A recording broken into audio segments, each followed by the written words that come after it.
This conference will now be Gephardt. recorded. Gepphardt's here.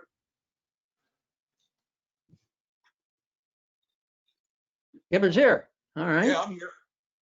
Yeah, Yes, Mr. Greg, Mr. We DePonte, got, Teresa, Joe, Phil, Mr. Gephardt. Hey, Chris. Sir, Yeah. Chris? okay, I'm gonna call, of course.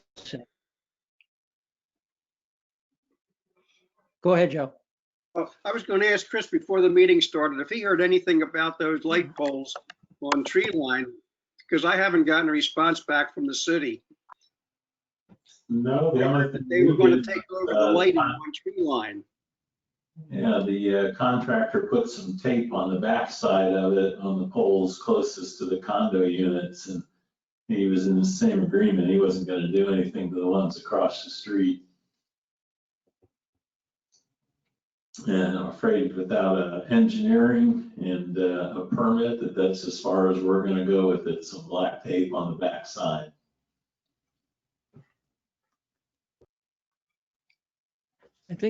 I think Glenn is here, is he not? But just Yes, sir. won't show himself. Hello. Yeah, Glenn's here. Okay, good. Heidi. Yep, you just here.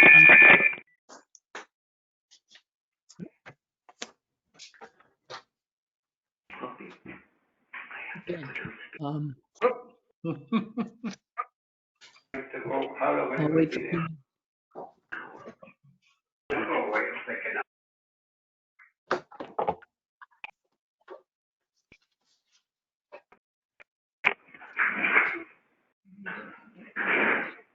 Yeah.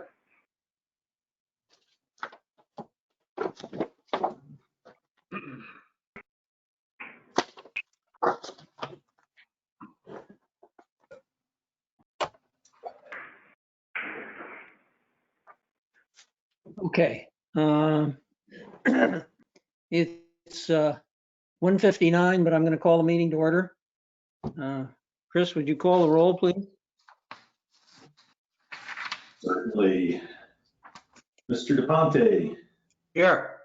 Mr. Grega, Present. Ms. Phillips, Here. Mr. Schofield, Here. Mr. Sikorsky, Present. Mr. Gephardt, Here. Mr. Measy. Here. Okay. Members of President accounted for. We also have Scott Charnot's on the line. Okay. And it looks like Good. Dan Harmon is online. Okay. All right. Let's move right forward here. The August 13th, 2020 meeting minutes, you've all had a chance to look at them. Hope you've done so. Teresa, did you got some changes from people? The only changes we got were from you, Phil, and Georgia made those changes. Okay. This is Ron. I sent some changes to Deanna directly. To who? Georgia. Oh, okay. Georgia. Yeah. Okay. And she put them in. She's incorporated them. She did. Okay. Yeah, mine were too. Were they? Oh, good. Okay. Minor, that's just mine. Hmm. Just some minor comments, but I'd send them directly to her. Okay. That's the way to do it. Okay. Any comments, changes, additional changes or additions? If not, I'll entertain a motion to approve the minutes. So move. Second. Ron? Yep. Moved and seconded. Any further discussion? If not, Scott, Chris, if you take the vote. Everybody vote on the meeting minutes. Mr. Measy, Yes. Mr. Gephardt, Yes. Mr. DePonte, Yes. Mr. Grega, Yes. Mrs. Phillips, Yes. Mr. Schofield, Yes. Mr. Sikorsky, Yes. Okay, votes unanimous, meeting minutes are approved. Thank you very much. Okay, on to the financial report. Glenn, you're up. Well, due to the Labor Day holiday, unfortunately, I didn't get the August financial. So I will have to forward that to you. Probably will receive it, if all goes well, by early next week. Okay. What is your sense? Are we still in pretty good shape vis-a-vis the budget? Yeah, based on the prior month, yes. But I'll comment on the one when I get the August one too. Thank you. Any questions? I'm sorry, I should mention that we did the replenishment fund a couple of times this month, and it all went a lot more smoother. I'm getting the funds approved and moved over to the vendors. Terrific. Okay. And the account has, Yeah, I got one comment on the financial, and I don't know whether this is directed at Scott, Georgia, or Glenn, but does anybody know where we are with moving the aeration cost over to Gateway? The last report I gave, we had all but about 5 or 6 bills, but we need to revalidate that and make sure that the remaining ones are moved over. Scott, do you know if you're still getting any?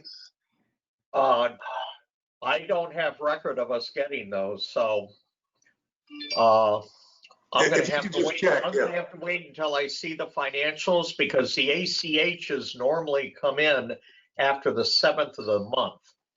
So that is why we don't get our financials until after the 10th. Well, I'm not nearly as worried about the financials as that the process of transferring it over is correct. So if whatever the last month you have, you can just validate that you don't think any of them are gateways, that every one you're getting is yours. I'd be Right. happy with that. Okay. That's all I had. yeah, Scott, won't you plan to confirm that at the next meeting? I will. Yes. Or you could confirm it by email. I actually can confirm that by email once I have the financials from August. That will Okay. tell me all the ACHs, and those accounts have been transferred over accordingly based on what they did at the office over at the CDD. Okay. And Scott, just as a further, I guess, if whatever that next ACH is, if you could print it like you did last time, I'll pick them up and confirm them from this end also, that we're not missing one. Okay. Any other questions of Glenn? Okay, we'll move on to the ponds report, Bob. Okay, well, I'll start out with Ponds Financial. As of July 31st, we've spent $733,500 against a budget of $774,400. So we're going to end the next 2 months. We will be somewhat negative, primarily because of the downspouts. But having said that, we have almost $400,000 in our kitty, for lack of a better word, that will make sure we end up the year dead on. We will have spent every penny, and we'll start next year with a surplus amount. And speaking of the downspouts, we are now working in Matarita, specifically construction Matarita 1, making pretty good progress through there. We should be starting 2, I would say probably by November.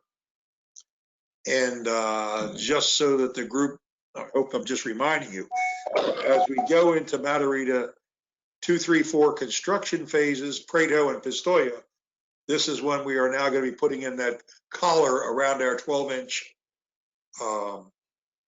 drainage pipes, bubble up pipes. So, we will probably finish the entire project if we have enough money in 21, and if not, we'll go into 22. But we're making reasonable progress on that. The aeration. We now have aeration installed in every pond except one over in Colonial, although they're not all functioning yet. We have been having a real problem with getting FP&L to install meters. We need meters for ponds 1, which is Colonial, pond 13, which is Ravenna for the golf course range, and interestingly enough, pond 39, which is out in Palazzo. Palazzo had been running for a couple of years, just to remind everybody, and then they damaged those lines when they built the new buildings. So we spent almost a year badgering Lennar to pay for the reinstallation, which they finally did, along with 4 other meters in Prado and Pistoia. But we have been unable to get FP&L to put a meter in there. It's way out of proportion to the problem, but nevertheless, it still remains. So aeration should be totally done very, very soon.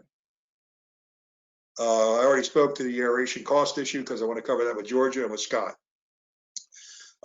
We had a proposal within ponds, which we've recently adopted, and I will brief the committee, but we're going to change the methodology in which we inspect the ponds for just general appearance, littorals, and trash, and aeration function. We have piloted a electronic method whereby we've got 13 pond inspectors. Our various pond inspectors, who each have 5 or 6 ponds, we want to give them a tablet, an Apple tablet or iPad tablet, and it will have their specific pond map. And if you go, Chris, to page about 3, you slide up what's in front of you right now, it'll show you a little bit more down right there. Okay, now you can see pond 3 on this one. It has the houses on Trieste and everything behind it. But down in the pond comment section, 1 inch down, just scroll down. This one is where we had to make a test note to see if this thing would work. And yeah, we can add detail in there. In this particular case, we wrote that the aerators were located as on 910. But we're going to go to the map itself and we'll draw arrows when we have a problem, and then it'll come into the pond comment section. Item 1 is this, item 2 is that, whether it's overgrown littorals or washouts or whatever the issue is. Now this will help us in a number of ways. First of all, we'll have a visual representation, so there's no question that, oh, I thought he meant over here, or I thought he meant there. Secondly, with these tablets, they'll be able to take pictures, and we're going to collate everything, but we'll send it to our various suppliers, and then we're going to make them, the suppliers, also send us the photos and their comments to make sure that things were reported and now are closed.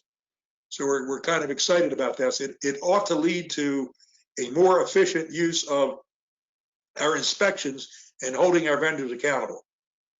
This past June, it was very, very hot, and we had a lot of growth in terms of algae and stuff, and we were very slow. Our suppliers were slow in recognizing and responding. A lot of reasons for that, COVID included, change of personnel and all, but we didn't have a robust tracking system. So with this newest innovation, we think we'll have a much better tracking system, and we'll be able to go to any pond at any time and see the history, because we're going to accumulate all this.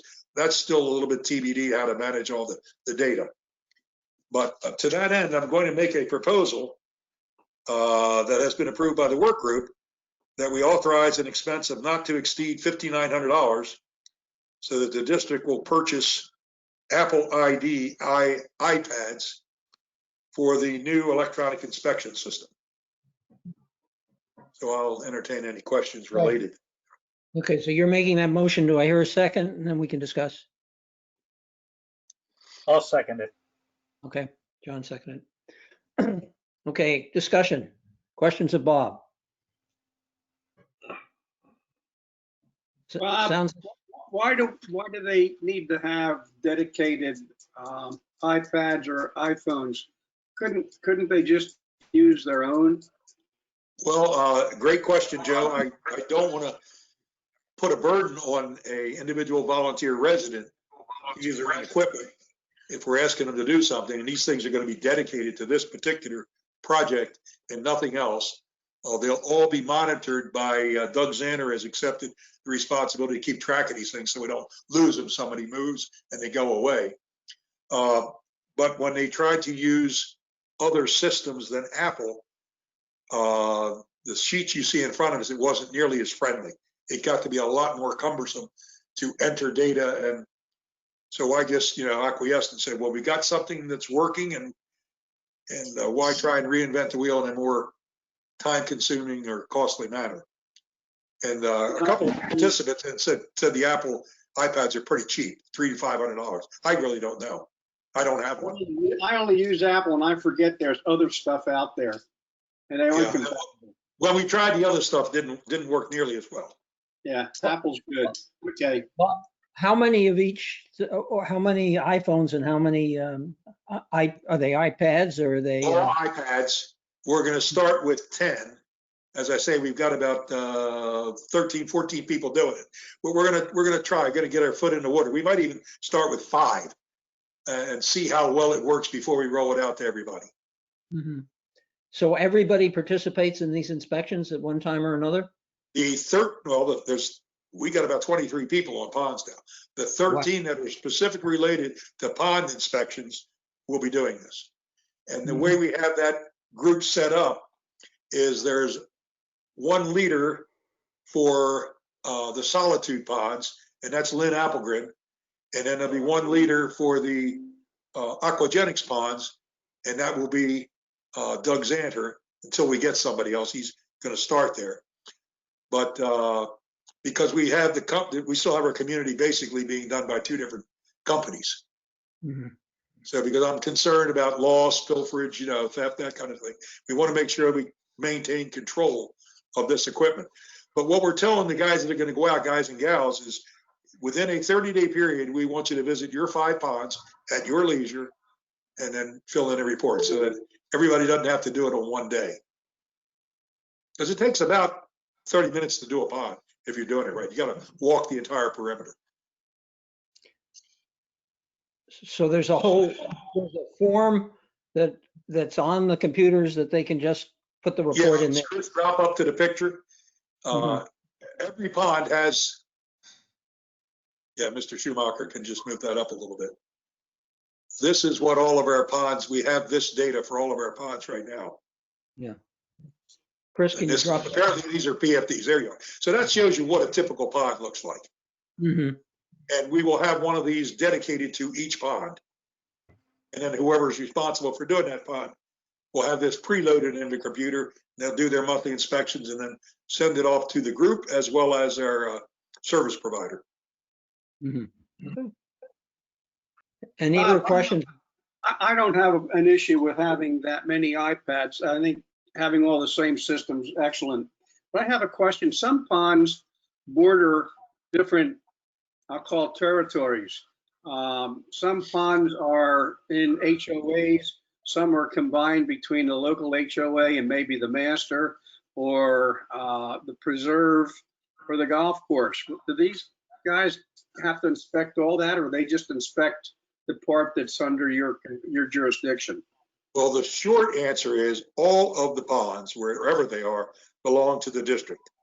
The focus from day one of the work group has always been behind residents' homes. We don't pay a lot of attention or spend a lot of money for the golf course or for conservation areas. The conservation areas, no one's allowed in, so you couldn't. And the golf course, we've always had the feeling over here, now Tinkle doesn't agree with this at all, but if a golf course person puts the ball in the water, they're done with it. So why do we have to worry about, the banks over there? Now, having said that, I work very closely with Starzl because of the collection needs at the driving range, and also with Jim Torba when he occasionally asks for some help. But generally, they do their own thing. It's saving us money, so I haven't questioned it. Okay, thank you. Hope that answers it. Any other questions of Bob? Bob, is this Glenn here? Is this all by Wi-Fi? Do they have to have internet access? I'm not savvy enough to know that. I assumed that they'd come back and email them in, but I really don't know. Once I turn the computer on, I've done everything I know. No, I was just wondering if they collect the data, then they got to go back to their system within their home to enable transferring the data where it's going, or can it be done right on site? I don't have a clue. Again, we're just piloting it. We had our first demo this morning. I don't know how easy and user friendly it will be. If Okay. you have iPads that are they can use from the site, there's a lot more money. Plus now you got to pay for the service also. That'd be Well, a big expense. it depends, if they have access to public access Wi-Fi, or if they go back to their homes, it would just be transferred through their own system, hot wire, etc. Yeah.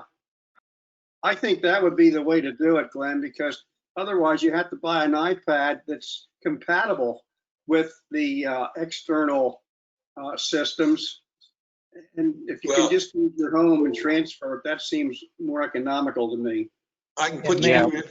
put you in contact with Joe Corliss, who's spearheading this for the group, because I don't have any answers. But he's our Okay, tech yeah, guy. may I suggest that we are not going to solve the Ponds Group technical problems here? That if you're interested, that you contact Joe Corliss, is it, Bob? Yeah, Joe Corliss. Okay, and that they're going down the right track. Any further questions of Bob? How do you About this? spell how do you spell Joe's last name? Corless. Okay, there being no, C-O-R-L. ESS. Thank you. No problem. any further discussion of this motion? Motion on the table to spend not to exceed $5,900 for this equipment for the Ponds Group. I'll make Uh, a motion to do that. Well, Bob's already made the motion. It's been Oh, I'll made. second it. Well, it's been made and seconded. We're discussing. I'll approve it. Okay, Joe, would He's you call? eager. I'm sorry, Chris, would you call the roll? Let's see. Call the vote. Yep. Mr. Measy, Yes. Mr. Gephardt, Yes. Mr. DePonte, Yes. Mr. Grega, Yes. Mrs. Phillips, Yes. Mr. Schofield, Yes. Mr. Sikorsky. Yes. Unanimous Okay. vote to approve the recommendation of the Ponds Work Group for the purchase of the iPads. And Chris, you can, at $5,900, you can approve that, right? Yes, sir. Okay. Bob, any further? Yeah, I got a couple other things. Go ahead. The littoral planting program primarily in Cypress Grove has been completed. Now we just need to let them grow. And if you ride out there, you'll see that the littorals are there. Our only concern is whether the fish eat them before they take root, but it's done. And we're also on track to install fish shortly. This is a yearly function where we just keep bringing additional fish into our ponds for their health. I've got one item related to the flood from Irma. One of our neighborhoods, Viadana, who suffered the most problems with flooding in one building, spent at that time $3,200 to have some stormwater pipes inspected and cleaning. They did this outside of us. We didn't even know about it till very recently. But since we cleaned every other pipe and have been cleaning them all along, I told them that I would be making a motion to PPAC that we reimburse them for that $3,200. So I make that motion that they be considered to have the money refunded that they spent on pipe cleaning and stormwater inspection related to Irma. Do I hear a second? I'll second it. I'll second it. Okay. Discussion. Well, Question? one other thing by way of background is we have been dealing with that one building, as most of you know, if you've been on this committee long enough, and remedies. We do not have a remedy that has passed engineering muster. The community has some contractor that told them for about $2,500 he can fix the program. None of our engineers believe it, but part of the rationale of reimbursing them for that prior money was this gives them money back in which they can pursue that. Because we're not going to do any more than sandbag the home if this doesn't work for them. So I'll just share that with everybody. That's how this came about so late to come up. That home, by the way, is on the market for sale. Those folks are moving. Well, they're trying, but because they have to disclose that they were wet, Yeah, they're not making any traction. we've heard that. Yeah. Couple questions, Bob. Number one, do you think it was actually necessary for that inspection to occur? I mean, you did it for the rest of the community, so I assume you would have done it. They did it quicker. We would have eventually have gotten to it. That's absolutely correct. Okay, and would it have cost the $3,200 if you had done it? That's a very reasonable cost. Yeah. Okay. It's expensive, Ron. Does it make sense for you guys to send something out to all of the HOAs for future reference that if they think there's a need for it, to contact you guys first? So it gets coordinated? Absolutely, Okay. because prior to that, we had just launched our inspection program because we inspect everything in according of a cycle. We pay for that right now. So they won't need to do that anymore. Okay, And yeah, we'll share that with the presidents once they get back to work. okay. I sent you an email recently about somebody that was looking to get their, that pipe that was put in for the downspouts clean. You replied back that that's the HOA responsibility, which I understood that, but I wonder if all the HOAs need a reminder that they have to do that. Well, I'm sure they need the reminder because that was one of the caveats that they had to agree to before we would go into their community and put downspouts in, that the HOA would accept that responsibility going forward to keep them clean. But you're absolutely right, Joe. I mean, people change, new people are presidents, they don't remember anything. So yeah, that's a constant and forever issue. You ought to send a reminder. We just had it done in my community. It cost us $6,500. Yeah, you really, that was a lot of money for those few homes. Well, yeah, but it turned out there were 20 downspouts and some of them were absolutely buried. But we thought there were only 17, turned out to be that there were 21, I think, because it took a long time to even find some of them. Yes, absolutely. Well, that's part of the rationale for us putting this concrete apron around our latest installations. The concrete circle, so you can find them. But the other part I'll remind everybody too is there's a lot of downspouts that don't impact ponds that we didn't do anything with. If the downspouts are going into a conservation area, or if they're going to the front of the house, we haven't done anything for those people, and it still needs to be done by the HOA. You're absolutely correct, Phil, and that's part of what happened with your community. Mm-hmm. Bob, I have one comment about the littorals that you planted. Several weeks after they were planted, I was out looking at my pond and also down at a neighbor's house that I'm watching, and I found a lot of littorals floating on the top of the water. I took a shovel and got in the pond and actually replanted them. But I was concerned about how well the group that put them in actually secured them in the ground. Because I don't think fish were pulling them up. They maybe came up from a little bit of wave action, but there were many of them floating around. I wish you'd have called me because I would have sent Solitude out to look at them. But we have not had that problem historically. These things take root very quickly, and they really spread. Within 24 months, they'll be everywhere. Because we don't put them in that tight. We go about once every foot or 18 inches. But it won't take any time at all, particularly the spike grass. It really spreads quickly. Great. Okay. Bob, back to the downspout. I think it would be a good idea if your committee, your group sent out reminders to the presidents. Will do. Yeah, to the boards that they need to get that work done. Will do. Yep. Okay, we still have the motion in front of the Yes, we do. group.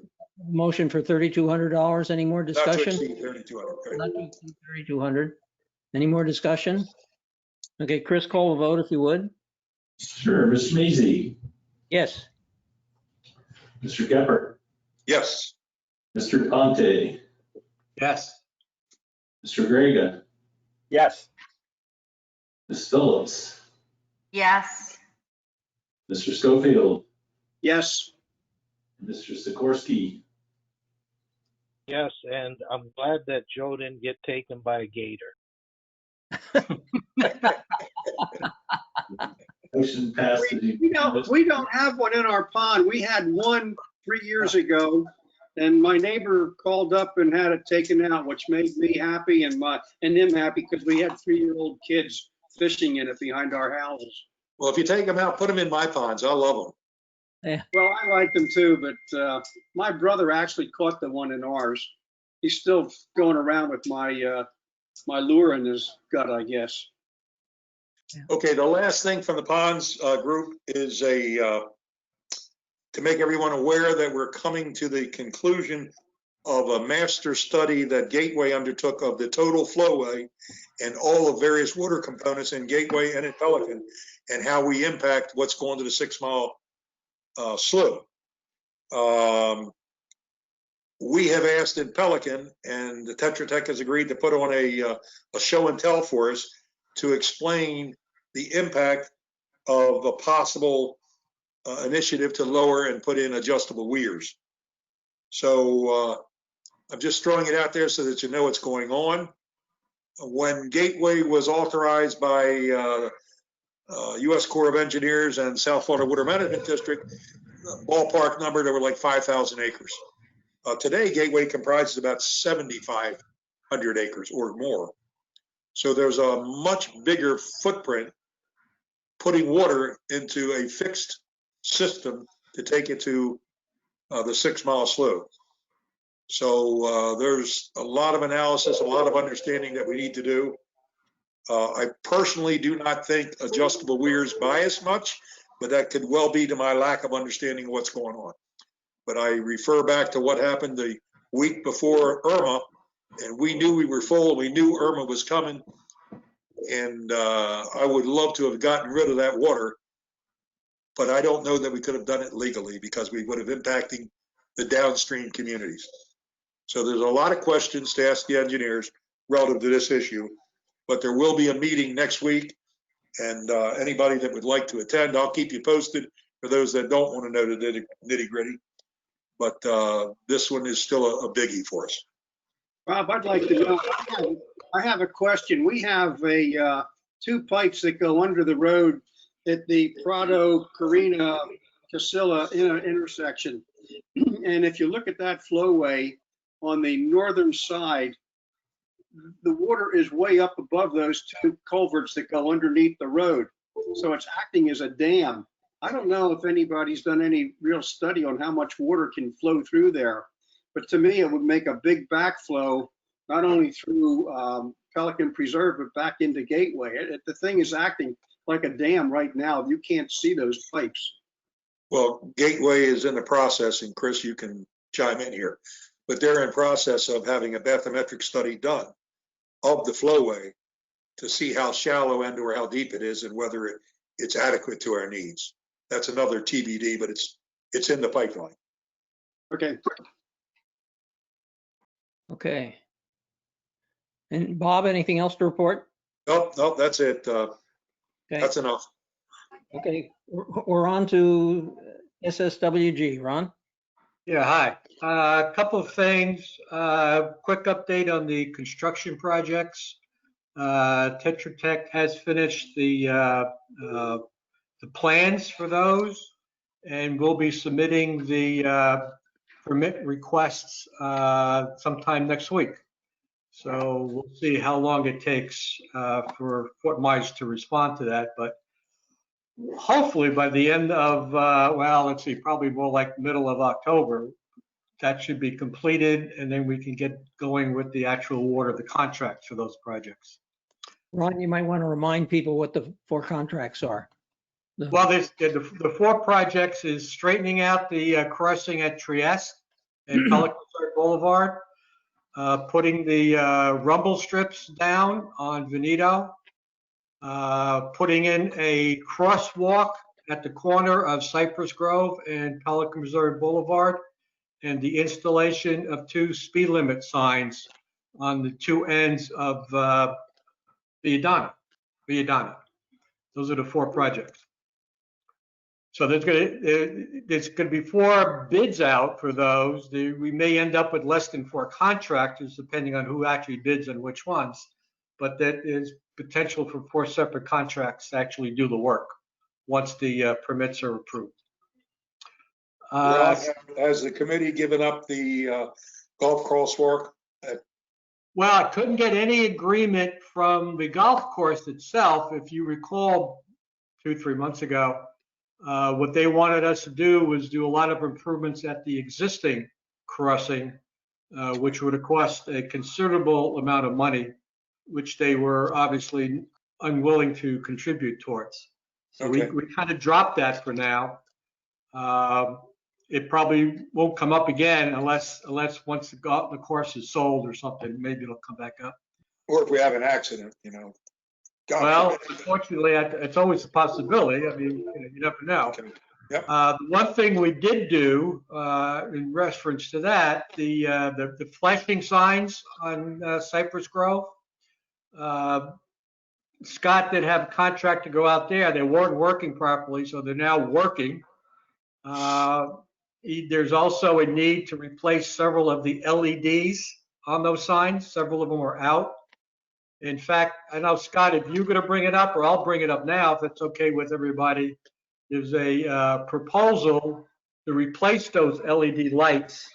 It's about a $950 proposal. I don't know if Scott, if you have, I think you all should have gotten a copy of it from Scott. Right. Yes. We did. Yeah, I don't know whether we need an actual motion to approve that. I mean, it's certainly within our budget, certainly within the $10,000 that Chris Shoemaker has. I was a little bit hesitant giving any approvals for that because I didn't know how much these construction projects was going to cost us because we don't have any contracts awarded. But since it's so late in our fiscal year, all those contracts are going to be awarded next fiscal year. So we've got enough money in this year's contract to award that. So I'll leave it up to you, Phil, whether you think we need a motion to approve that proposal, or we can just tell Chris to go do it. Just to replace the LEDs around those flashing signs on It's Cypress. within your budget, Ron. I mean, I think so too. Yeah, I think we can just go ahead and do it. yep. Okay, good. Bill, this is, Right. and Ron, this is John Greger. I sent an email, I thought, to you through, Yes. Anyway, what's the cost of a new sign? It's $3,800.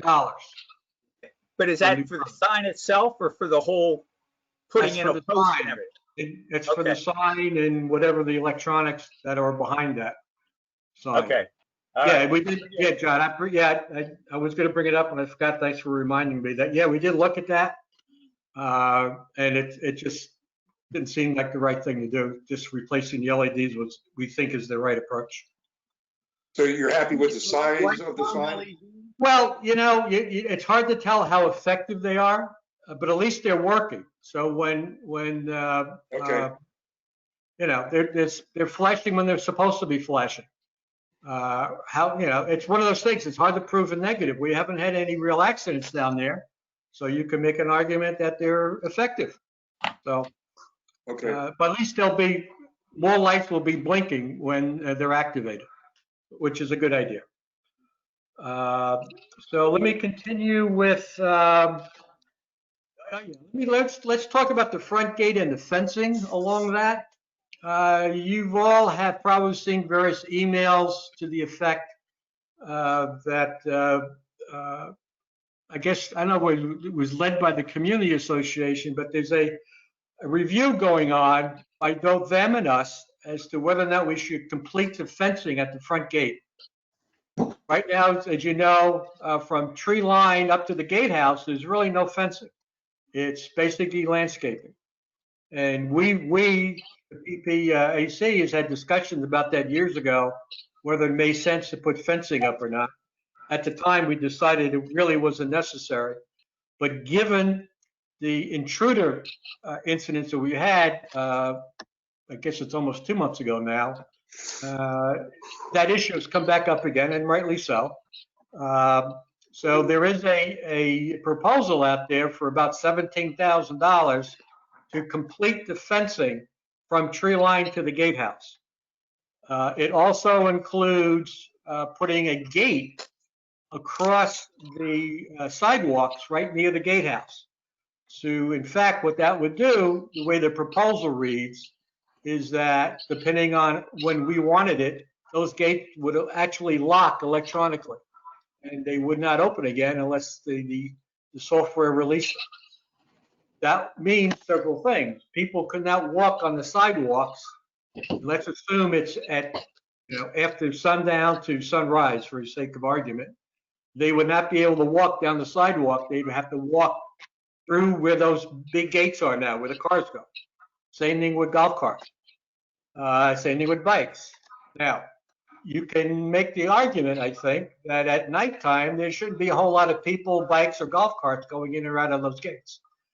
So the question that I posed to the SSWG was, did they think this was a good idea, and is it necessary?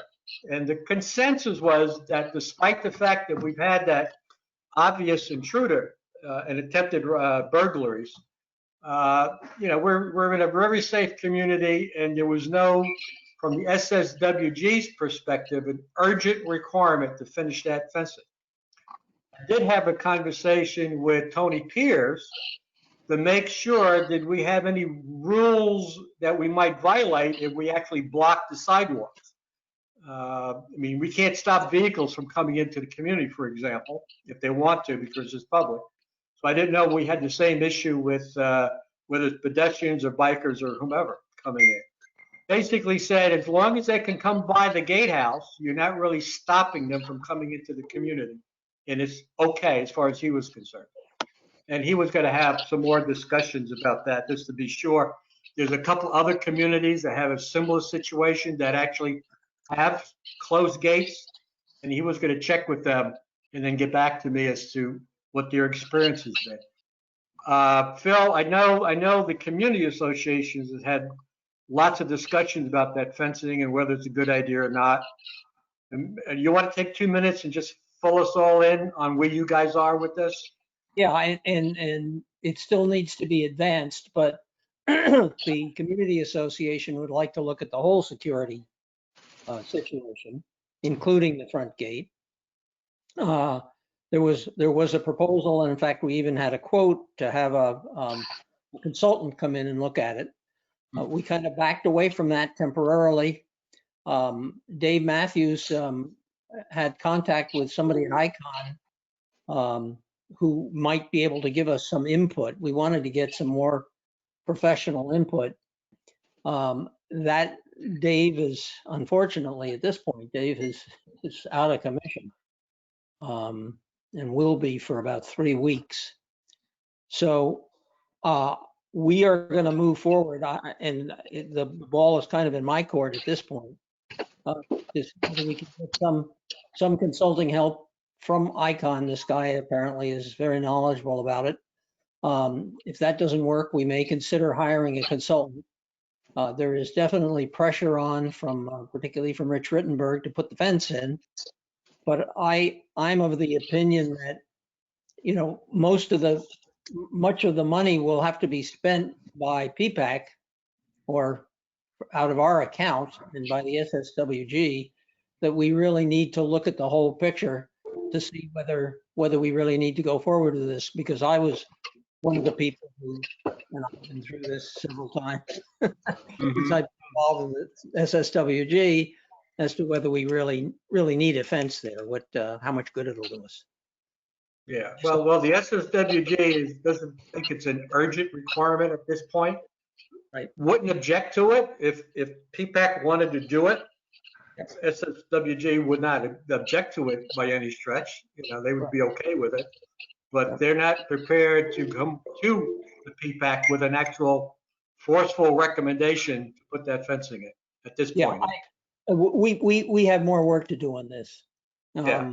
And hopefully we'll get back next month and have a little bit more definitive information. Okay.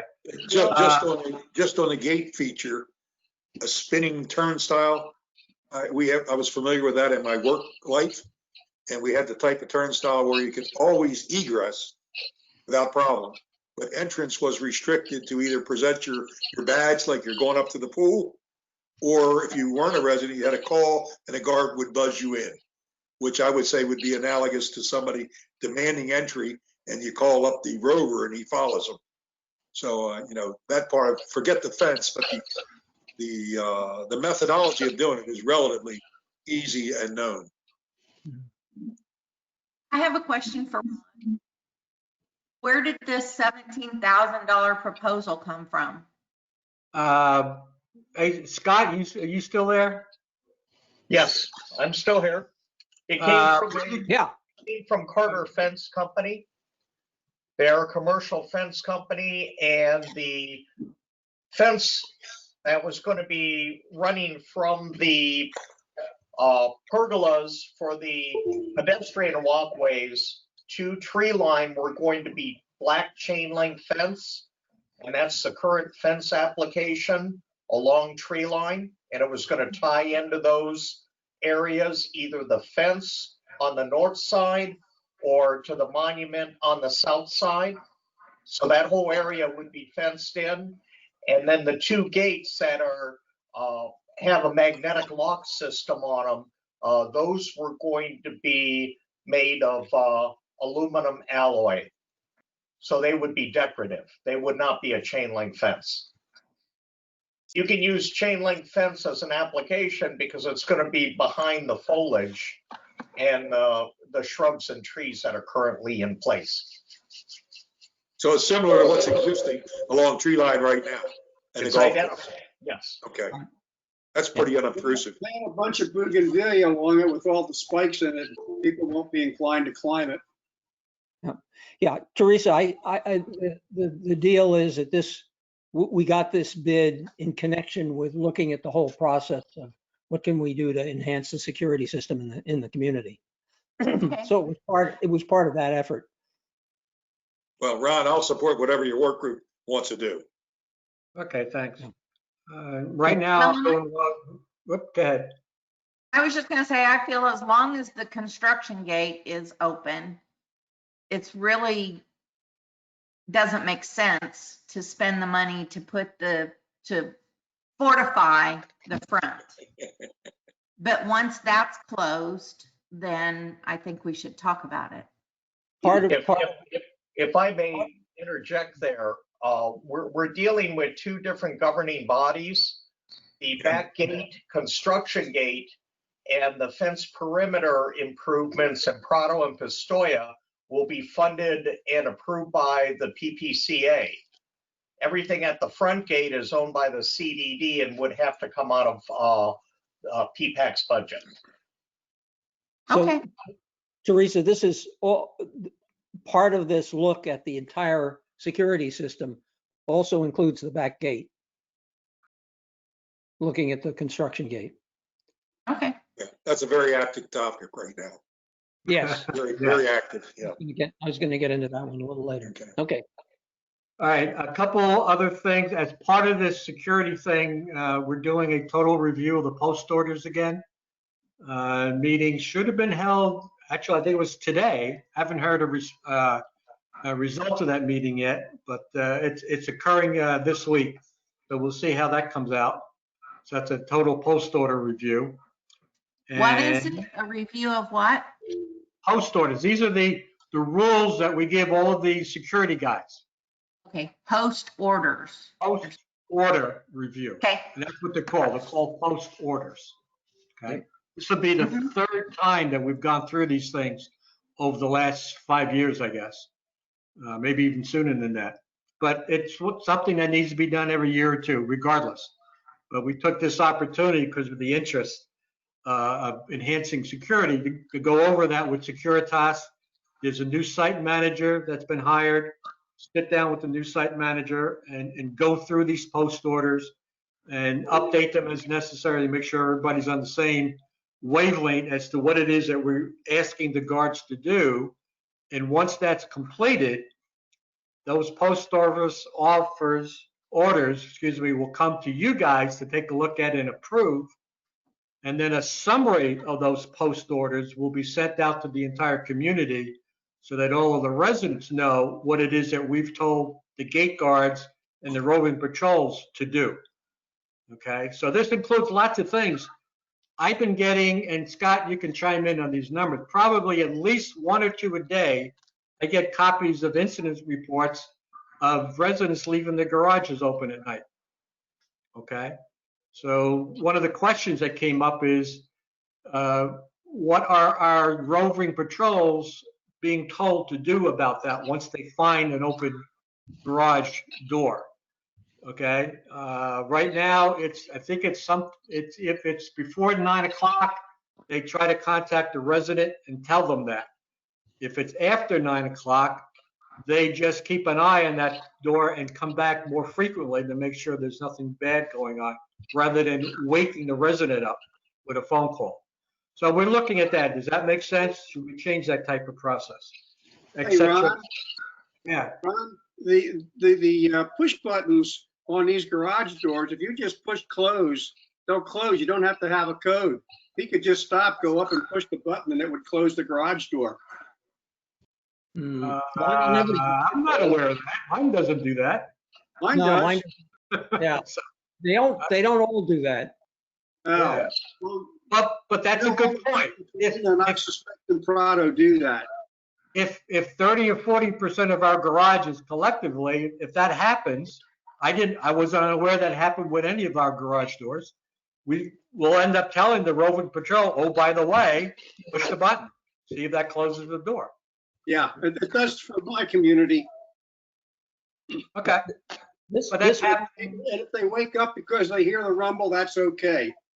Well, then they can go and talk to the security guy who'll be outside telling him what he did. Right, She- right. But that might be a help anyhow. Okay. this points up, I think, one thing that has made the SSWG a little skeptical of doing a lot of, the gate and some of these other things is the most important thing people need to do is to watch out for themselves. Leave Yes. those garage doors closed. Don't put unlocked cars in the driveway. That's much more helpful than trying to seal the perimeter of a big Mhm. property like this. Sure. Ron, why Yeah, why can't the security guard call even if it's 9 o'clock or 10 o'clock? Oh, Now, that's a something good after question. 11 o'clock or 12, different story. Well, The where guard's do going, you draw I the line? want somebody to call me if it's 11 o'clock at night, 12 o'clock. I hear you. Okay, and the question then becomes, what time do you want to put in the post orders to tell these guys what to do? Your opinion, it should be, I guess, 11. Well, we There can may take a be vote with the other community. opinions. We'll work through that, and then you guys will make the final determination. How late should it be before they stop calling? But that's one of the reasons why to take a look at the post orders. Let's find out what they're being told, and is it appropriate, and do we need to change it? So we'll obviously going to be looking at that. Last item, we've been coordinating in coordination with the community association. As you guys probably or should be aware, they've got this email address now for residents to send in any security questions or comments, that ppseccinfo@gmail.com, right? We've been in coordination with them so that if they get anything that should come to the SSWG, they forward those to us to make sure that we stay in the loop with whatever it is the community residents are asking. So we've done that. So that's set up. We have an SSWG mailbox. So it's going to be forwarded to that, and we're going to be reviewing that on a regular basis. And then if there's anything in there that we need to take action, we'll do that. And I think that's it. Phil, a question for you as community association. does the community association automatically send everything to the SSG? Well, at this point, Bob, if it's a security related question, we are responding to those emails. If it's a safety related question, we're sending it to the SSWG. That may change in the future, but we established the email address that Ron mentioned, the security address, so we could respond to members of the community who are concerned about the security situation. So the communications committee of the board is handling responses to inquiries that come in to that email address. And Okay, when I guess I'm kind of not happy that we have our residents given the possibility to go in two different directions, and that our own security work group is not aware, what the left hand is doing. But that's just a comment. I'd much rather see us all coalesce behind Ron's group, and everything that comes to the community association, you can't stop it, but that ought to automatically go to Ron. Mhm. I agree. Well, at this point, it is a matter of high interest to the community association. So we need to settle who does what to whom, among other things. Not only do I we agree. need to look at what we do for the community as far as security is concerned, but we also need to figure out who's in charge and who does what to whom. But But the security contract is issued by Gateway, and it is part of PPAC. we understand that. We understand that. But the community association also has a stake in this thing. Well, okay. How so? I mean, I've heard residents complain because they believe that the community association should be responsible for the town center and the jointly owned properties, and improving that and changing that. And because we already have PPAC established to determine how the money Gateway spends in Pelican Preserve is done, that we should be the ones that are handling the security complaints. Yeah, It's a valid. Well, It's a I valid sent you an email earlier today, and I also sent it to Rich, and there's just some thoughts I had, but I kind of said, I think the residents need to know who does what. They're shooting bullets at everybody, and I think there's a lot of confusion, particularly with the newer owners that have moved in, but also people that have bought older houses and new here. They may hear it once, but it's going over their head. I just don't like the ambiguity of two reporting systems. That's all. I feel much more comfortable. I don't know that the community association would be comfortable backing off, but I guess that would be my request, to ask them to defer to our existing standing committee that has a long. Well, and I think eventually that will be passed over to the SSWG. It's the community association. We had lots of bullets being fired directly at us. Yep. Well, but we have a system. Just educate people that you don't send that to us. We will transfer it to the property, the people we have delegated to handle that, which is Ron's group. Mm-hmm. Okay, I It's hear not you. dodging a bullet, but it's keeping two different leaders of one band. Mm-hmm. Just a comment. Yep. Okay. Maybe Ron doesn't want. Well, it's Bob, I agree with you that there should be one activity in charge. Yeah. My view, we should turn everything over to the community association. I'm okay with that too. Okay, that's just me, and Eventually, everything that we do will be turned over to the community association, right? hurry up, John, do That's the view. That's the long-term view. it. I thought you had a timetable, Bob. No, I don't. Sooner the better, as far as I'm concerned. in the short term, feel assured that nothing's dropping through the cracks. Either it's being picked up by the SSWG or by the community association. And we hear you. You probably ought to get it all back together again. It's Yeah, confusing. and just to make it clear that the community association does not hesitate in sharing all of their comments on security or anything else related to me. Okay, so the SFWG is getting that information. All Okay. right, all right. As long as you're the one that's answering, then we're okay. Well, I provide lots of comment before they go answer anything. So, Anything that has to do with security, Ron is getting the information. Okay. oh yes. Okay, any other comments? Ron, do you have anything else you want to report? I'm done. Thanks. Hey, Any you took questions? longer than Ponds this month, Ron. You took longer than Ponds. I was timing it. Really? You were timing it, huh? I'm not so sure. This Hey, is Glenn. Glenn, Ron, a question. yep. Did you coordinate with this new emergency response team that's been set up in each association? I've had or received several emails concerning it. It's not a formal relationship between us. Yeah, Because I was curious that in case of hurricane that the gates are unmanned and they're looking for volunteers within the community to man that gate. Glenn, I was about to give you a report on that. Oh, okay. There is a history there. Yeah, I will speak to that. Thank you. I'd like to finish with Ron's. Any other questions of Ron? Okay. Next, we've already covered item 6. Maintenance agreement update number 7. John, any last? Very quick comment. Tony took the agreement that we passed at our last PPAC meeting and got it through at the CDD very quickly, and everything passed. The update is it's done. Okay. Great report, John.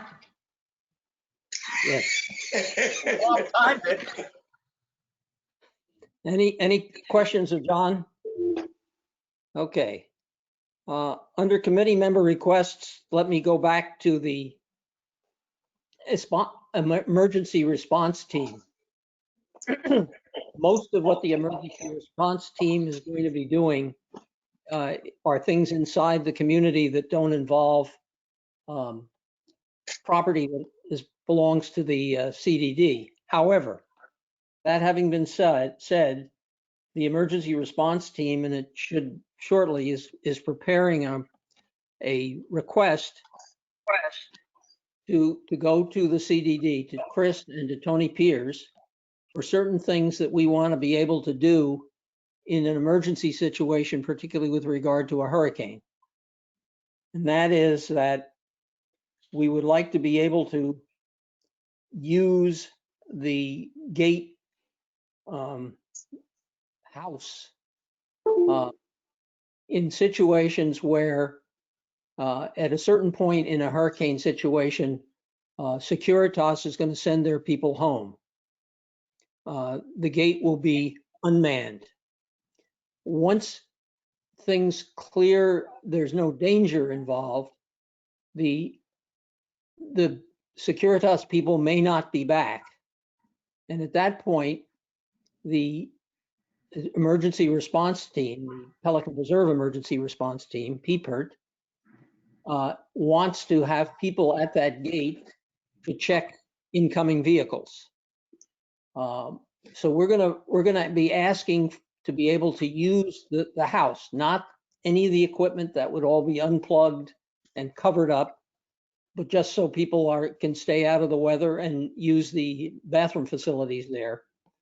The plan would be to have 2 PPERT people there at all times on the entrance gate, and people coming in would be asked for an ID. If they have a Pelican Preserve ID, the plan would be they would be waved on into the community. If they do not have a Pelican Preserve ID, we'll be asking to see their license. We'll take down a name, nothing more than that, and also take down their license plate number. If they have a destination within the community, they're going to see somebody, they know an address or a person, they will then be waived on and allowed to enter the community. If they do not have some kind of a positive destination, the plan would be to tell them to please exit the community. We recognize the fact that if they insist on coming in, we can't stop them. But we feel that in most cases, people will probably turn around and exit the community. So that would be the plan, and that would be done by volunteers on the emergency response team.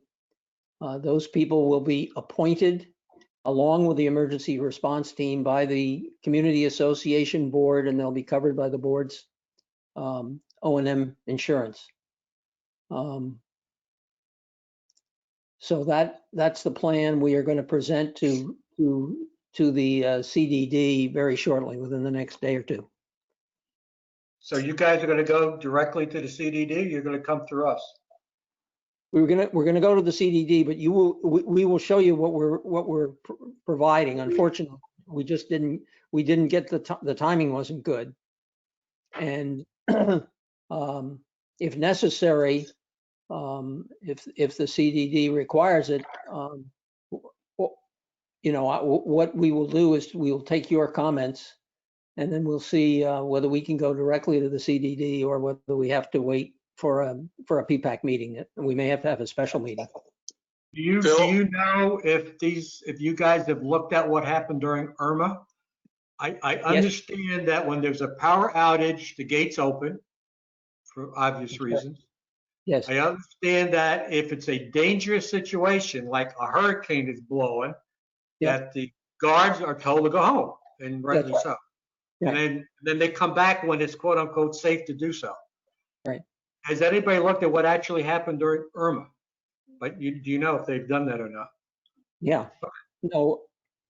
Well, my concern is we're going to have 18 or 20 guys who are going to be out by that front gate, and they're going to form a barricade, and it's really not going to be necessary because within 2 hours, the Securitas guys will be back, and they all have to go away. So,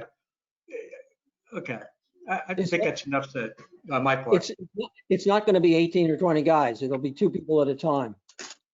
Yeah, but you got to man it 24/7, and they've got, I guess it's 18 people on the PPERT or something like that. Whatever the numbers required to man it. Yeah, there'll be 6 4-hour shifts is the current plan. Sure. Okay. With 2 people on a shift. Okay. Phil, please take this in the right way, because I mean this sincerely. We seem to keep having a problem with PPCA not recognizing that PPAC is here. Mm-hmm. I mean, we are the CDD for our community. Yes, I agree with you, Bob. And Well, this should be come coming through us. It should come through PPAC. I absolutely agree with you. And then PPAC take it to the board. I don't know what we got to do to get through to people. I mean, whether it's changing money or what, there's just a number of things keep coming up. No, the fault is mine. We just didn't get this done soon enough. So we will bring it to PPAC. We hear you. We shouldn't defer it another month, or is it too urgent? Well, I think it may be too urgent, so I may call a special PPAC meeting just to look at this. Okay, that I would, I'd support that. Okay.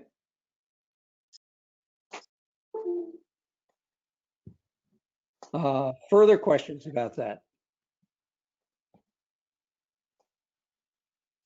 If not, the other thing I wanted to report to you about, and Bob probably has something to say about this as well, is, and the PBCA is currently looking at the construction gate or construction road and gate at the back of the property. That is currently under the control of Lennar, and the PBCA would like to, once Lennar departs, would like to turn that road into an emergency road and construction gate, and also that the CDD could use to service the utilities, the part of the utilities that's their responsibility at the back of the property. They have made a proposal in that regard to the CDD at their last meeting. It was not passed, but the CDD is now looking at it as are the attorneys. It would require a change in the DRI. The DRI currently calls for Lennar, when they have finished construction, in order to get the final CO, they are going to have to, the current DRI says that the road has to be taken up and the whole area turned into just grass. Vegetation. Vegetation. Thank you, Bob. And the PPCA thinks that probably doesn't make sense, that it makes sense to take advantage of the fact that we've got a road back there that we could turn into an emergency road and an emergency gate. The property from the gate out to Gateway Boulevard belongs to Lennar. The property up to the gate belongs to the community association. The plan would be to transfer the part that now belongs to Lennar to the CDD, and that we would share with the CDD that road. Bob, you had a discussion this morning, which I have not heard the results of, with people from Prado Pistoia about this plan. Is that right? Yes, that is correct. And I will now tell you where we are at this particular point in time. But I will start my conversation with the fact that the PPCA went to the board and didn't go through us on this issue is another example of we got to start working together. Yeah. Now, having said that, Dean Groves, who's in Ron's safety group, was part of this meeting. Bill Sirico, who is, I guess, the de facto HOA president, whether he's elected or not, he's the guy that's speaking for him. He's been Tom elected. Shaner. I'm sorry? He's been elected. Okay, I didn't know that. Okay, Tom Shaner was the Residents Alliance representative. Suzanne Hamilton, another, I assume, board member for Prado Pistoia. And of course, Rich Rittenberg. There's a lot of issues related to this. And right now, it's a very, very loose attempt to gain a consensus on what should be done with that area. And by this, I mean, if the DRI, as Phil said, is written that the road's got to come out.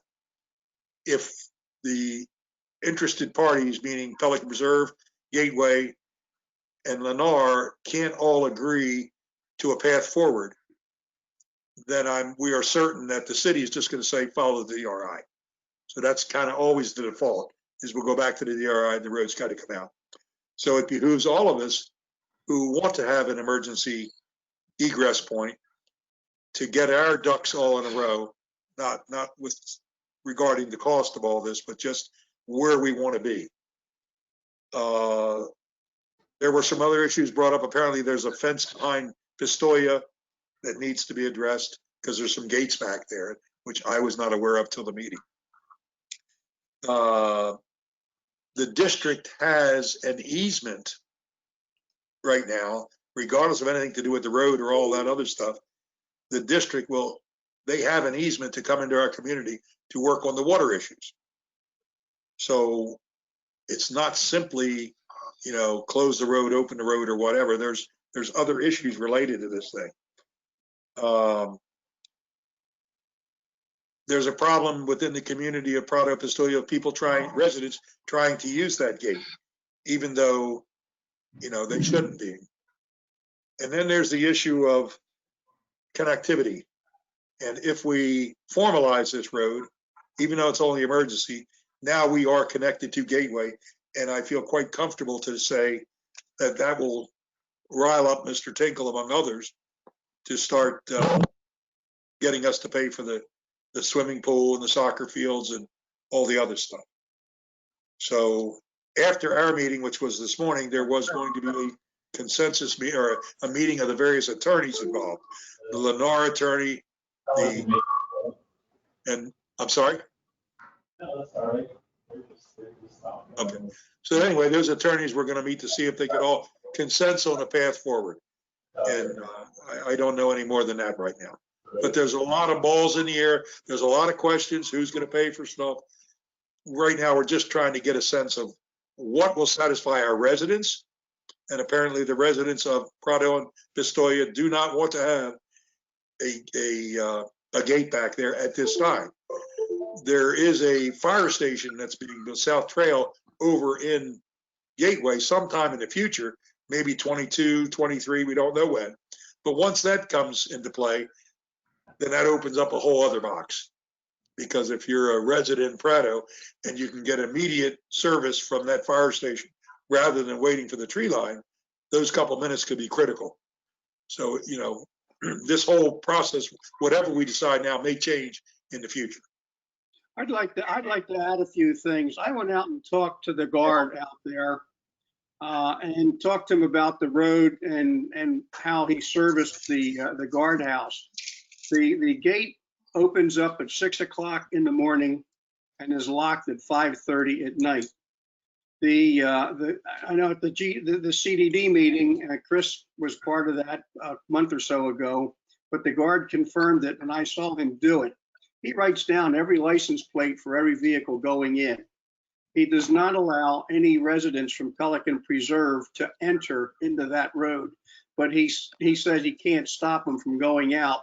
First of all, he's facing Gateway Boulevard and not his back is to the road as it comes towards him.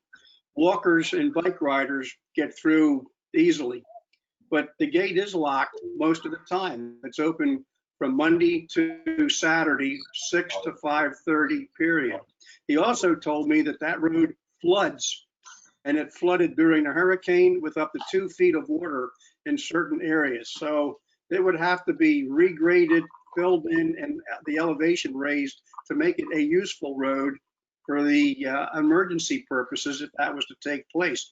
I'm sure that'll all come to view as more detailed work is done, but they were just the off the record information that I received from that man out there. So maybe that people have to consider grading that road is going to be quite an expense. It has to be elevated. The road would have to be graded to a width of 20 feet. I Right. think it was 20, it might be 12 feet, but there was a dimension, there was a minimum. Yeah. But if it was used for pedestrian traffic, it's considerably greater. All those things were brought up, Joe. They were. Yeah, it would have to be at least a 12-foot wide road, would have to be graded and would have to have some kind of a solid topping. So we're talking about a substantial expense. in Yeah, it's a doing it. macadam road.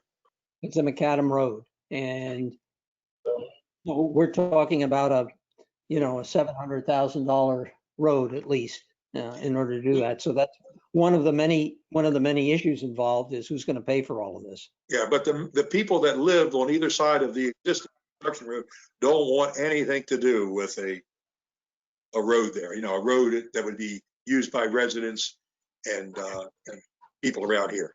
If it's only emergency vehicles and only the CDD, that's a different issue.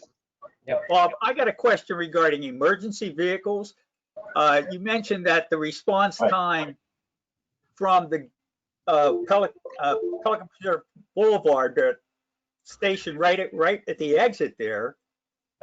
What are we looking at? 3 miles max? I mean, that's John, I don't know. I'm just relating what was said. But the point was those 3 minutes could be critical if you are living in Prado. I agree. That's but all. Even if they build a new emergency thing in Gateway, I don't think it's less than 3 miles, is it? I have no idea. I mean, that's an easy calculation. Let's just find out. I don't know if it's less than 3 miles, John, but it takes me 6 minutes to drive from my way to the entrance at Pelican. And Well, it takes you that long. And What? I hope you abide by the speed limit. But an I do. emergency vehicle is going to go a lot quicker. Or you can just put a problem. Okay. What's the fire jurisdiction? So I think the city of Fort Myers has that fire district for Prado, not Gateway or the other trails. So having another fire station in the backyard doesn't mean they can service the community. Some of those cases. That's a tax and city issue.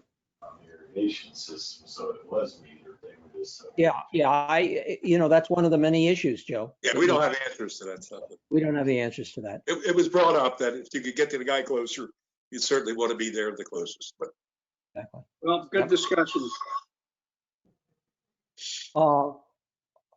Any more discussion on that? I would like to go back to the emergency response team. Rather than holding a special meeting of this committee, I have described to you what it is that the emergency response team would like to request from the Well, it's up to you. The linchpins there. and I would like to get your consensus that we could go forward with that. So I request your questions and your comments. I encourage it, Phil, and I know that you've talked to my neighbor, Dale Dykeman. Karina has put together under Dale's direction a great ERT team. They've been very up to date on good information. They don't beat us to death with stuff. They're just very to the point, brief and to the point. And Dale is a great asset. And I understand he's agreed to be part of your committee or chairman your committee. So excellent idea. Does anyone on the committee have an objection to us pursuing this with the CDD? no other objection, but the same comment I had earlier. I think that team should be part of or under the jurisdiction of the SSWJ. But I agree with the concept of it. Well, except Bob, manning the gate is only part of what the team is going to do. So we're planning on doing it. I'm sorry, Can Chris mute himself, please? Chris Schumacher, yeah. Chris, yeah, we're getting a lot of feedback. Yeah, say that again. I didn't hear you, Bill. Manning the gate is only a segment of what this emergency response team We is get going to them be. to sign up for the next meeting and say, here you guys go. Here you get 2 weeks to review it and give it back. Hey, Chris, you got to mute yourself. Chris, you got to mute yourself. Well, but everything that they're doing, everything on the ERT is part of safety and security. I mean, as a master umbrella, isn't it? Or am I wrong? No, it is not. No, the ERT is been established by the community association because most of its duties involve things that do not involve the CDD. So this is a special request from the CDD to be able to use the gatehouse and to pass people and to be able to check people in during a period when the gate is not manned by Securitas people, but could be manned by us. Well, yeah, and I wasn't looking at it that it was a CDD issue. I was looking at it organizationally as we have a safety and security work group that would do Yes. it, regardless of the CDD facility. Yeah, but Bob, the thing goes way beyond what the safety and security work group does. In other words, what this committee is doing is going to go. We should limit ourselves to things that are paid by our taxes. Things that are paid by the HOA and town center fees are supposed to be the PPCA. That's right.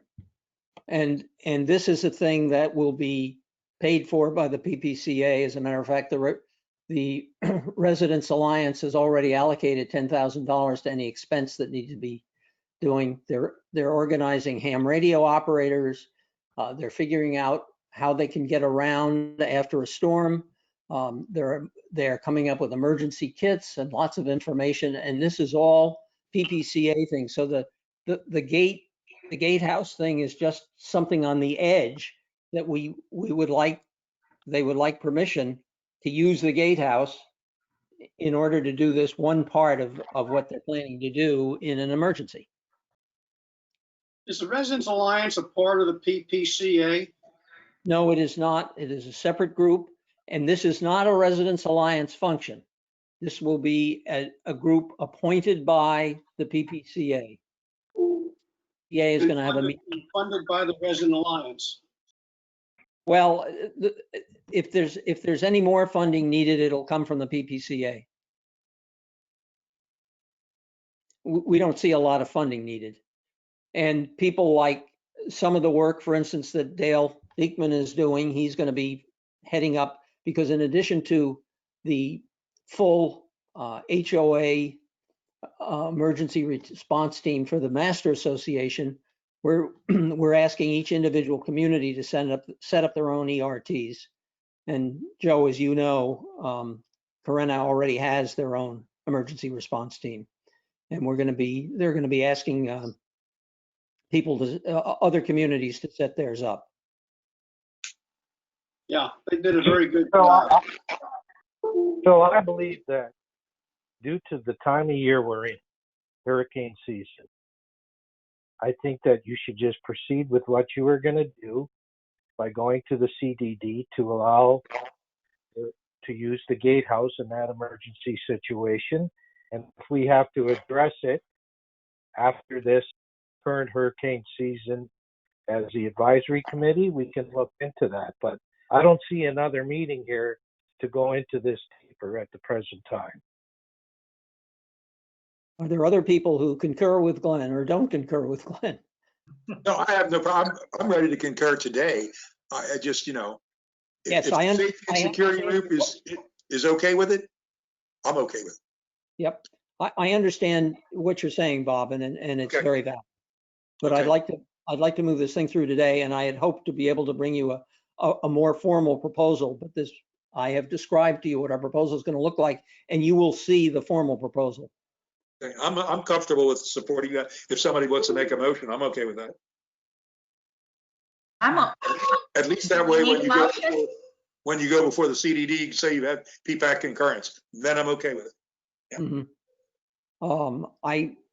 If I can say that it is the group agrees with it, I think that will be sufficient. If we have a consensus of the committee.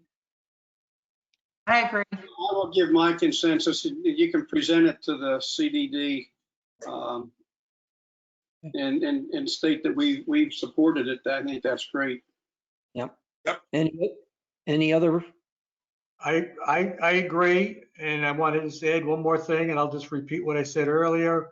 We need to move forward and clearly define the roles between the PPCA and the community association. In my view of the world, we should turn most of what we do over to the community association, and that eliminates a lot of the confusion we've just been talking about. I agree. Okay. Any other I comments? definitely think that there should be definition between groups. Okay. Any other comment? I know Danielle was online for a while and we never had any place on the agenda for her report or Scott's report. I'm just wondering if they need to say anything. Yeah, Scott? Well, I did have Danielle online, and we did have Phil Stone. Phil Stone is our new on-site supervisor. He started a week ago, and he has taken over the reins and is doing quite well. As far as the traffic counts, traffic count for August was 47,684. Again, where we've seen the decrease over the prior year was the amount of residential traffic. So that was down by 5,000 cars coming into the community. So the guest lane passes issued and scanned are flat. But we have noticed, even with the growth within the community, the number of individuals living in Pelican Preserve, we still have seen not as many residents here this time of year. And that's all I have, because everything else was covered as far as the projects and the update. Everything else was covered. I do know that, don't know if we have a report today from our engineer. Chris, do we have a report from Tetra Tech on the border walk? No, I'll ask them about that. They would typically be giving that next week. Okay. At the regular board meeting.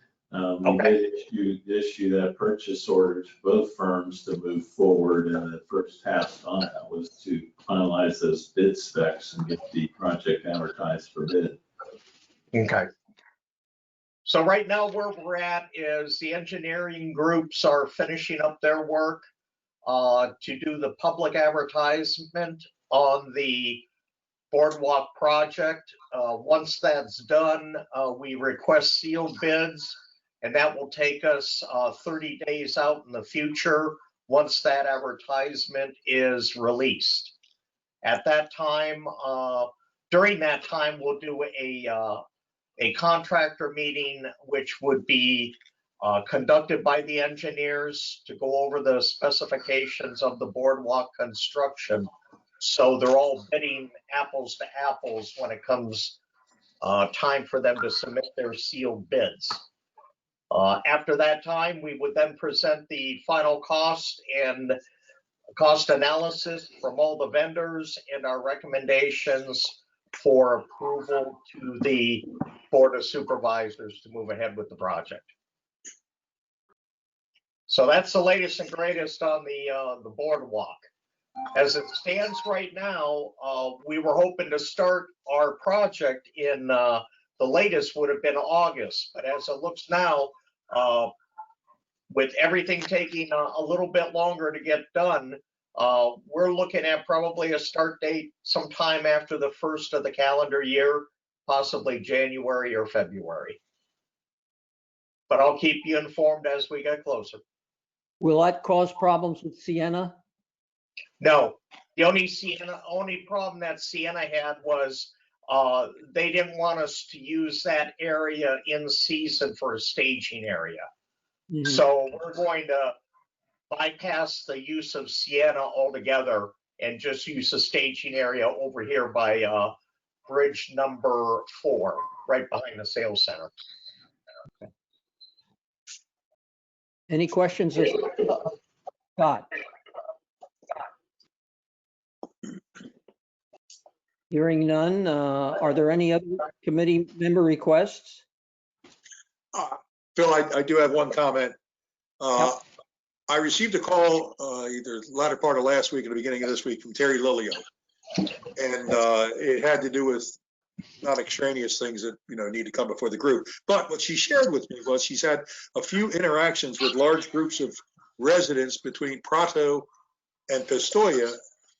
And in the course of those interactions, she was promoting my campaign for the CDD. And she was surprised to find that a lot of residents didn't have any idea and have no knowledge of this. So all I would say to our group is in itself is, if you do support the candidacy, please make it aware. I'm sitting here thinking that we're doing a great job of telling everybody, and we're just not. I guess that's the feedback. My focus has been in Gateway itself. I'm doing a lot of things over there. We got a few signs going up here, but I need all of your support if you do support it to try and get the word out. It's just not going out. Bob, I would suggest it's not a silver bullet, but that you lean on the president again. Absolutely. And they didn't have a meeting today. They're not going to have it now until October, and the But you ballots will be coming. But you got, you can contact them. They've got Oh, yeah, their, we're doing it by email. Oh, absolutely. We're doing that by email. But I'm sitting here thinking that that's working, and I just got to tell you, it's not working as much as we think. And I would remind the members that don't know it, but Carol Stanley in 2016 had 374 residents of Pelican vote for her opponent. And I'm 99% certain is because they just didn't know that they had a Pelican candidate running. So I just wanted to make that comment out to everybody. If Carol had gotten those votes, she would have won in 16. So thank you. Are there any people in the audience who are not board members who have any comments? I don't know that we have. I see, it looks like we may have a couple of people online. We have 2 online, and if you will indulge me for a minute, I have 3 quick items I could bring up to you. Please do. Okay, and I apologize for interruption. I turned my mic off, but I was actually talking to Tony following up because he had a meeting today talking about the emergency access road with the attorney for Pelican and also the attorney for Lennar. They've identified some issues and are putting together a paper and a memo for the board next week. And as soon as that's ready, I'll share it with you. And regarding some of the non-knowledge about the CDD over Prado and Pistoia, Mr. Jeffers, a lot of people we interact with here, especially budget time, they don't even understand what the CDD is. And we do have a white paper, a couple pages long, that explains it, and I'd be glad to share that with you. So I think everyone's used to CDD and the Owners Association, but not the CDD. It's kind of a non-entity for a lot of people. And as far as the gatehouse, if you have something formal in writing, I could share it with Tony and he could bring it up at the meeting next Thursday. And he could always ask the board for approval contingent on his review and approval if you want to get that moving quickly. Thank you. I will get that to you.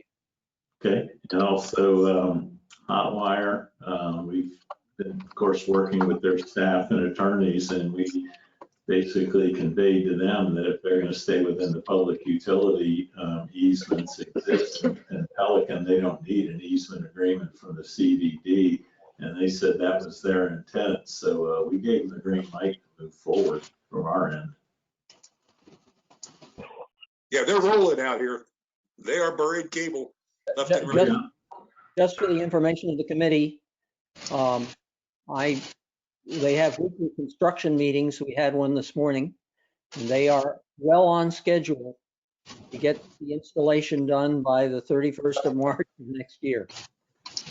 And they will probably be starting in-home installation sometime in December. So we're getting the work done. They're a good team. They really are impressive.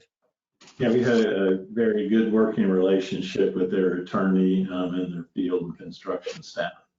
Yep, they're very good. Yeah.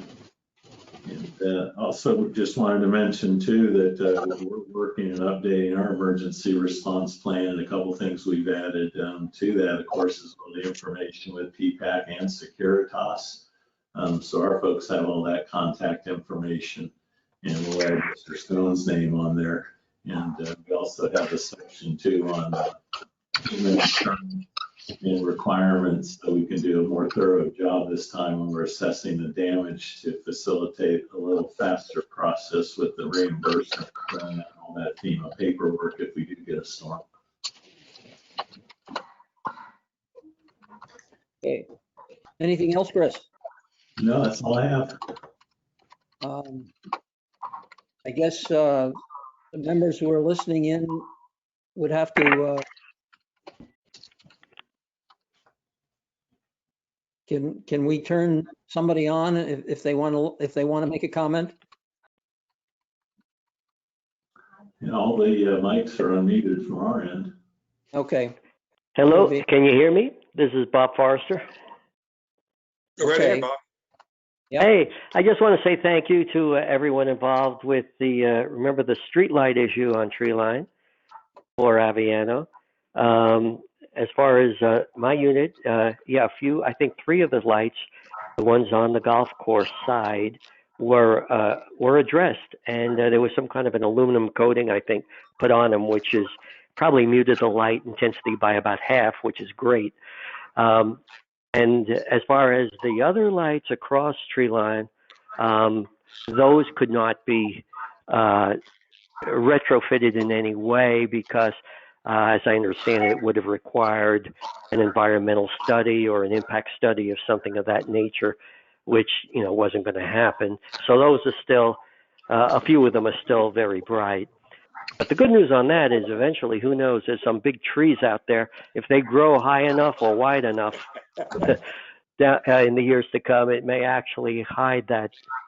So, but anyway, I thank you to everyone involved for so rapidly addressing the ones on the golf course side. Bob, thank you very much. Thank you. There being no further comments, I would, we need to think about, and for some reason, we seem to have lost a couple of things on this agenda. I take responsibility for that. One of them is the meeting, the CDD meeting attendance. I'm supposed to go on September 17th. I know that. September. Okay, so you're going to the next one. Okay, we have October meetings. Chris, what days would those be? October 1st and 15th. I'm sorry, 3rd. I'm sorry. October 1st and the 15th. October 1st and 15th. Okay. Do we have any volunteers? Are they still running meetings remotely? Yes, sir. We'll have them go to meeting just the way we're conducting this meeting. So, and Right. You can the sign the inclusions are available afterwards. So be happy to send those to anybody who'd like to see them too. I do send to Mrs. Phillips for her meeting notes. So I'll do the So we have- 15th. 15th, Joe? Yes. Okay. Okay, anybody for the 1st? I can do the first. I can do the first. Bill, I can do the first because I should be there. John, you do the 1st? Yes, the first, that's the first of, October. October. Okay.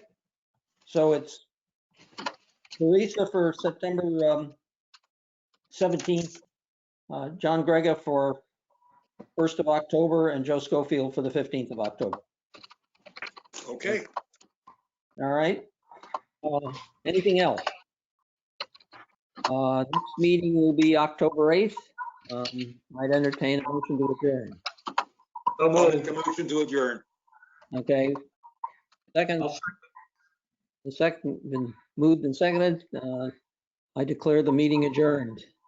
Thank you. All. Thank you all. All right, take care, everyone. Stay Yep. Bye. Bye. safe. Bye-bye. Stay safe.